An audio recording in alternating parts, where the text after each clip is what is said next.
Hello everyone, welcome back. As you can tell, we're back on YouTube and we are back with the vlogs. So yeah, it's been a long time coming. I stopped posting a while ago, but we are going to get back. But it's going to be a little bit of a different vibe. It's not going to be your standard poker vlog.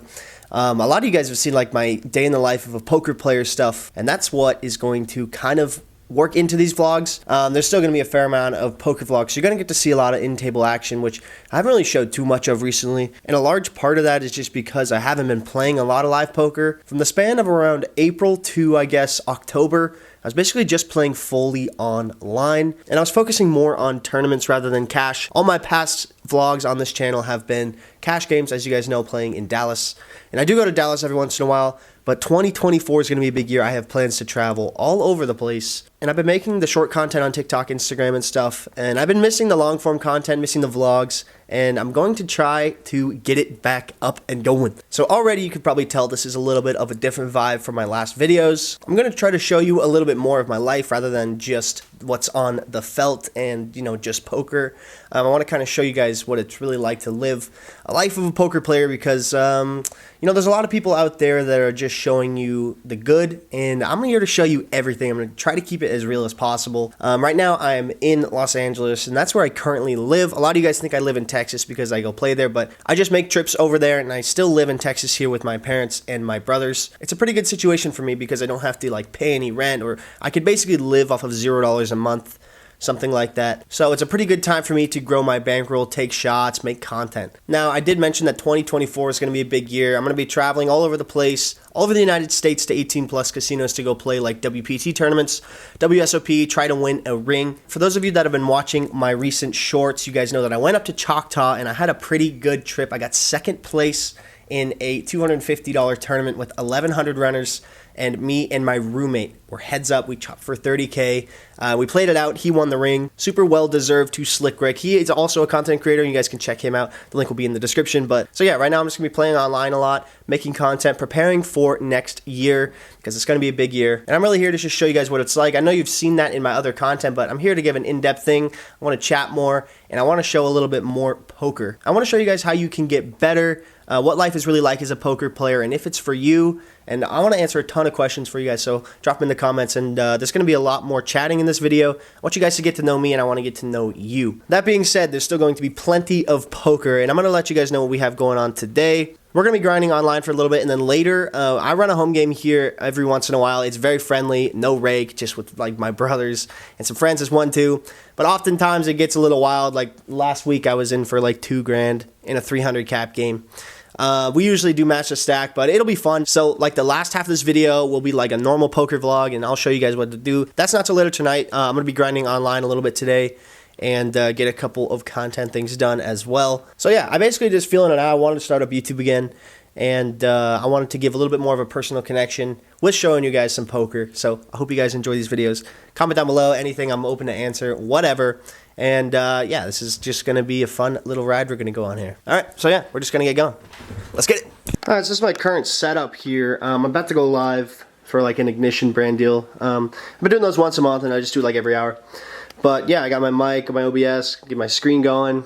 Got my nice little standing desk, maybe the best thing I ever purchased. So yeah, I'm gonna be doing this 60-minute Ignition stream. I'll probably grind some ClubGG afterward off stream for a few hours, and then get ready for tonight. Live 1-2 game, we'll play some real cards, and yeah, that'll be fun. All right, so we just finished up the Ignition stream, and it's about like 12:30 right now.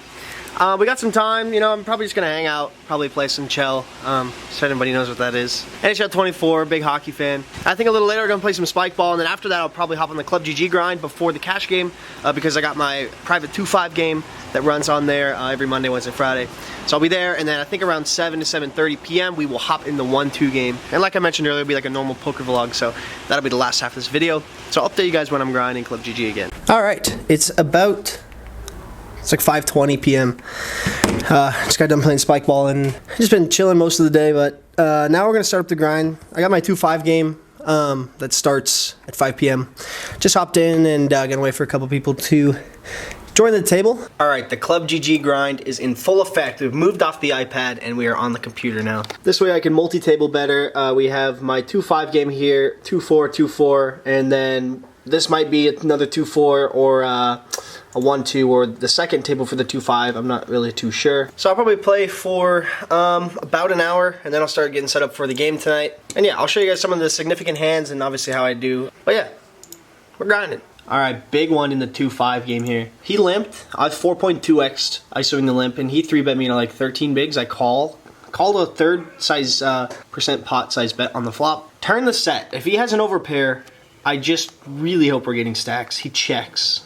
I'm gonna check again. We just block so much. And sure, like ace king checks back, but I don't really think that's gonna call a bet too often. If we check raise this river, he could check queens, kings, aces on the turn because the jack hits me with the exact hand. Look at that. Wow. What a dream spot, man. Good luck. Well, I mean, I don't really need luck, but I don't know if that's the play. Maybe it isn't. You can't fold aces. Ah! So that guy bet 35 big blinds into 46 with what did he have total? He had like 170 total, right? I just think you have to be super polar on that river. Even though it's very unlikely you're going to get called, I could like, maybe I should have raised to like 90 bigs. I don't know. Let me know in the comments. I might have messed that up. All right, everything is set up. And now we just wait for the players. We got our chips. We got our camera. Got the kids on the other side of the table. And I think we're playing 6 or 7 handed tonight, so. It's Funky Poker over there. Thank you. Nice to meet you guys.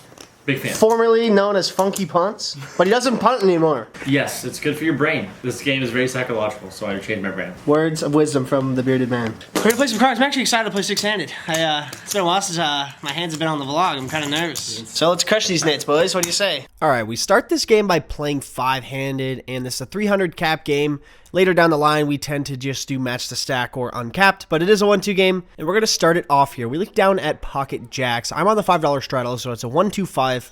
Gator in the cutoff raises to $15, and I'm definitely going to be 3-betting this one. I make it $50 to go, a little bit on the smaller side, because I think Gator started the hand with around $200 or so. So we can 3-bet smaller when the stacks are a little bit shallower. Anyway, he makes a call, and we get a little bit too overpowered of a flop here. It's Jack 8-6 with 2 hearts. We flop the nuts, top set. Obviously, there's a lot of flush and straight draws on this board. I wasn't really too sure what to do for sizing here. It seems like a lot of our hands would want to bet big, but I'm not sure if this one falls into the category. Looking at how draw heavy the board is, I think a bet of half pot is probably going to be fine, but in the game, I just decided to go a little bit smaller. Felt like I blocked so many continues. So I just made it a quarter pot for $25. Gator pretty quickly comes along, and the turn card is the 10 of clubs.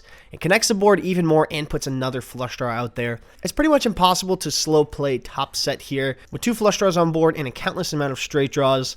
And I really didn't want to fast play this one, but I think when this turn card hits the board, we basically have to.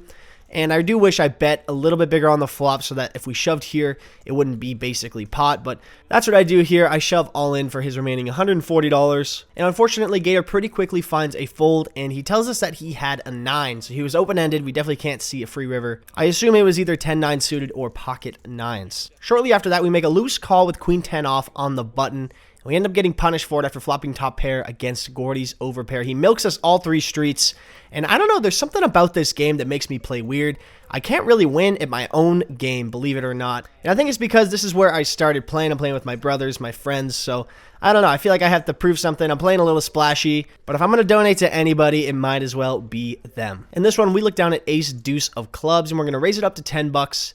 Capered on the button decides to 3-bet us to $30. And the question is, does this one fall into the 4-bet category?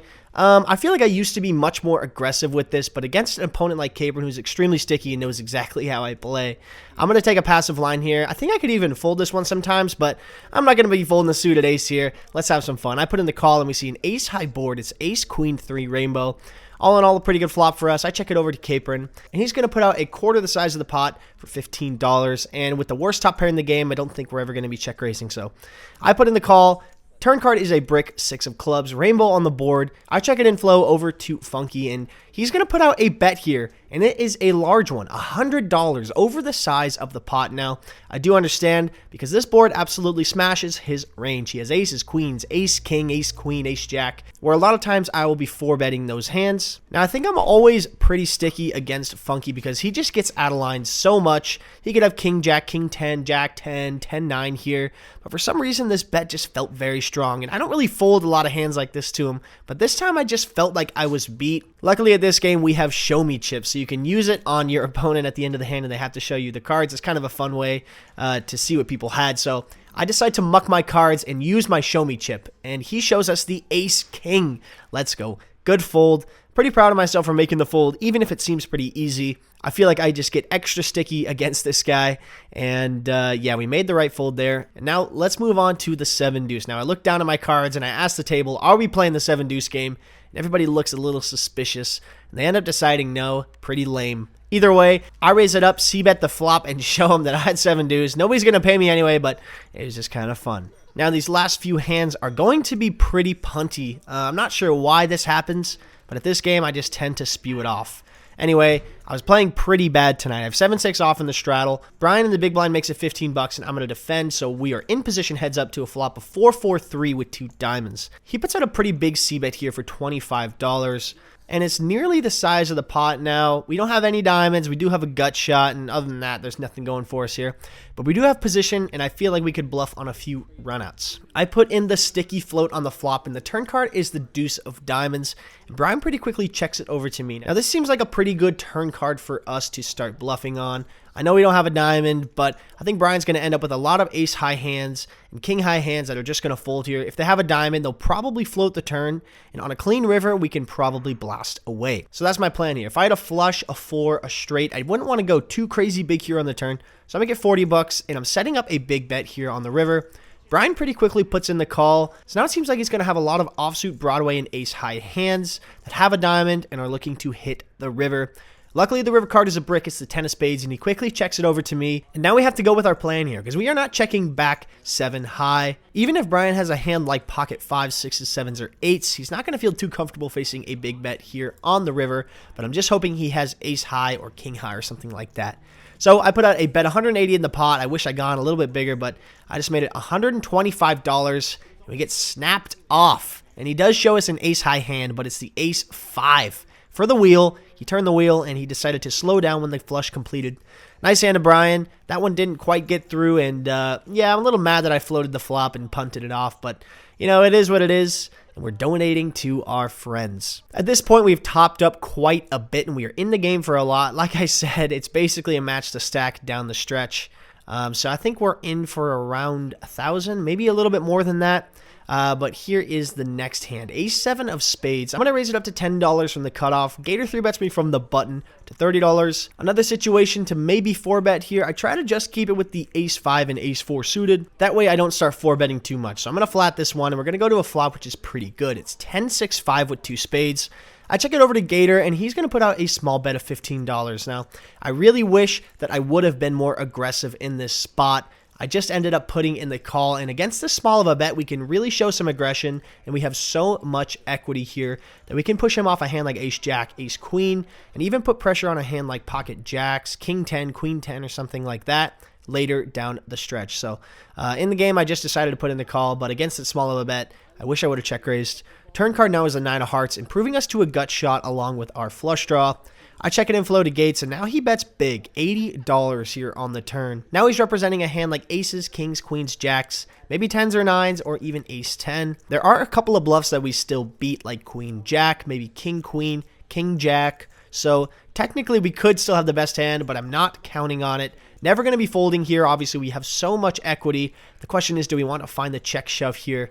And I'm really not too sure. I just decided to put in the call, but I don't really like the way I played this hand. I should have been playing aggressive from the beginning. The river card now is kind of interesting. It's the 7 of diamonds. We make a pair, and there's a one-liner to the straight. So if he has an overpair, do we want to bluff this river?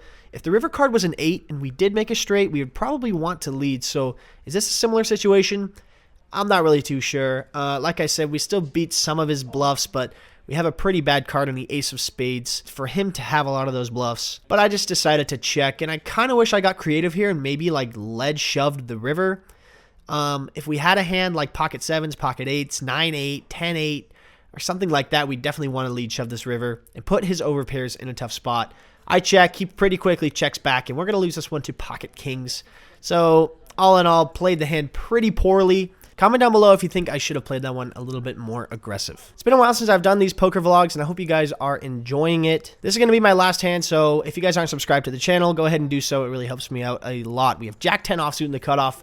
We're going to raise it up to 10 bucks. Gator's going to 3-bet to $30. And now this is where it gets weird because Funky in the small blind cold calls, which is very strange. You don't really see him do this a lot. He has a pretty narrow range when he does this. It's going to be a lot of pocket pairs and maybe a hand like 9-8 suited or something.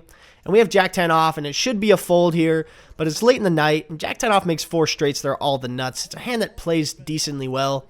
I would rather call this hand than like Ace 10 off, but we're going to get a little sticky here and put in the call. Going 3 ways to a flop, which is 8-3 deuce with 2 clubs. It's a pretty dry flop. The action is going to check over to the preflop aggressor Gator on the button. He decides to check it back. Pretty surprised to see this. He's going to have a pretty massive range advantage here. Even his hands like Ace King and Ace Queen are probably going to want to bet for value and protection. But the turn card now is the 5 of clubs. It puts another club out there. We do have the 10 of clubs in our hand. And when Funky checks it over to me, I'm in an interesting spot here because do I want to turn my hand into a bluff? I expect Gator to c-bet the flop with any sort of flush draw, so I'm going to rule flushes out of his range completely. Funky still could have a flush, but having the 10 of clubs is going to block so many of those cold calls like 10-9 suited, Queen 10 suited, Jack 10 suited, King 10, and any hand like Ace Jack suited, Ace 10 suited, Ace Queen suited. Those hands are all going to 4-bet pre. Trust me, I know how Funky goes. So I feel pretty good. I don't think my opponents are going to have flushes very often, and we can put in 2 big bets here and make a believable story. We're going to have all the suited broadways and connectors here. So I put out a bet here, a little under half pot for $40. This is going to set up a big bet on the river, but what I wasn't expecting is for Gator and Funky both to call. Now, I do think it's likely that Gator has a hand like Ace Queen, Ace King, King Queen, Ace Jack with a club. And Funky, I'm not really too sure, but I think he would have check raised with a flush. So I'm looking to bomb on a non-club river, believe it or not. And the river card is interesting now. It's the King of Spades. Funky checks it over to me, and what do we do here? I wouldn't be surprised if Gator made top pair quite a bit. Ace King, King Queen, or King Jack all with a club makes complete sense, but can he really call it off here if I put out a big bet? It's going to be a tough spot, and I'm not sure what Funky has. He could have like 6s, pocket 4s, or I'm not really too sure, but I don't think he has a flush, and I think they're going to have a difficult time calling here on the river, so we're going to go for it. $165 is the price that I put out there. I wish I would have gone bigger, maybe even over bet, but I'm not sure. These guys don't give me any credit. Like I said, they play with me my entire poker journey, so they know kind of how I play, and they know that I like to rip bluffs. So when I see Gator put in the calling chips, I know I'm done. Funky gets out of the way. I show him the Jack high, and he shows us Ace King with a club, just as I had suspected. But nice hand, Gates. Obviously, if the king didn't hit the river, we would have got it through. Still a nice call, and that's going to wrap up our session here. We got destroyed, but that's okay. Like I said before, it's better to donate to your friends than it is to strangers. Just finished up the cash game, wrapped it up, and it was fun, dude. For some reason, I always just get torn up in my own game, dude. We don't even play that often anymore, but even in the past, for some reason, I always just get beat up in this game. Anyway, we lost around 1,000. What? I don't know. I made some splashy plays. Some bluffs didn't get through. But I mean, all in all, it was a fun game. I think Gator won like 1,000. I don't know. Whenever I play, I just feel super splashy and like weird. I don't know. Like I gotta prove something. You know? Who knows? Anyway, definitely wasn't playing very good. Not a good night for us. We didn't play very well, but I don't know. But I promise I'm decent at this game. That was it, man. Hope you guys enjoyed the video. All right, peace out.